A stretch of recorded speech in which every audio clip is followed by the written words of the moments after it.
like video. It's gonna be like, things were hard for me. And then like, video of the fish dead on the beach. This was me in high school, unhappy and dead, washed up on a beach. I never wanted to be a model. I actually thought models were pretentious people who don't eat, and I love food. Then I lost a bet to a model while watching a football game, and they told me that if I lost the bet, that I would have to go to a casting call of their choice. And I went to this casting call for Calvin Klein, and they accidentally cast me as a boy for a, quote, like men's underwear show. But then on the day of the show, they handed me a pair of underwear, and I was waiting for the rest of my outfit. And they're like, all right, get on your outfits, let's go. You have to do the run through, we have to move. And I'm like, hey, I'm sorry, I'm just waiting for the rest of my outfit. And they're like, that is your outfit. And I realized, oh shit, I'm in this men's underwear show.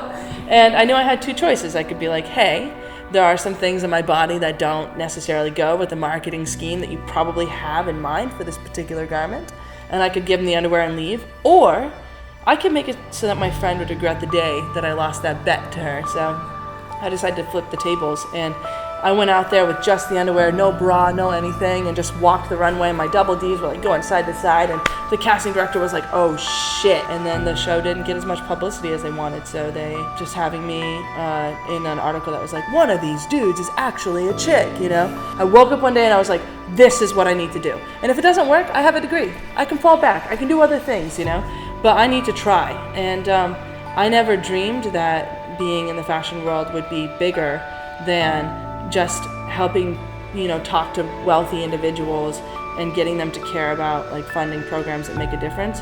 I never thought it would be about gender or sexuality or identity or like just diversity in general. I always thought those were just an inherent part of the fashion world, and it turns out it wasn't.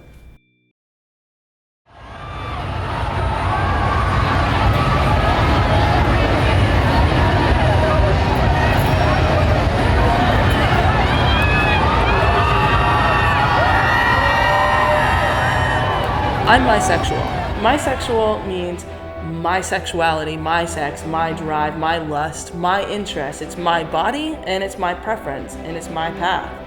It's not yours or anyone else's, and no one can tell me what I like because they're not me. Why would we want to limit love? The one true free thing, the thing that we feel whether we like it or not.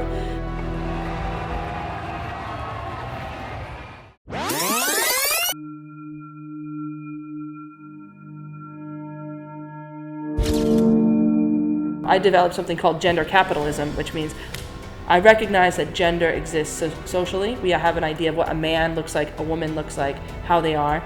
And I just don't have time for the bullshit.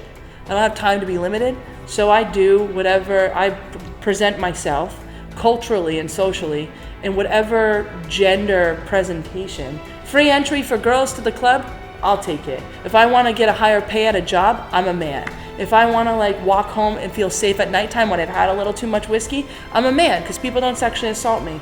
If I want to, like, if the ship is sinking and I want to live, women and children first. I present myself as female. I don't give a fuck.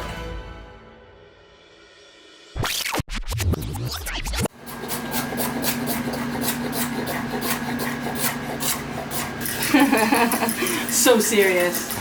New York for me has been a really interesting journey, and the reason I stayed here was because I knew if I got on the plane to return back to California when I first came out here, I might not be able to afford to come back again. And I took a big risk, and I let the plane take off, and I had gone around to agencies. Like, I flew to New York, I'm like, I need to be a model, and agencies were like, hey, we want you, but you need to stay for Fashion Week. And I knew if I left, I might never come back again. So I stayed, and I had no home. I had like no friends here that I knew of at the moment. And I stayed in like a shower stall in Planet Fitness. I slept in McDonald's, and I slept hospitals and like the emergency room area, just pretending I was waiting for someone. It wasn't an easy journey, but the cause was, the reason was more important than the comfort. And I stayed because New York challenged me to be a better person.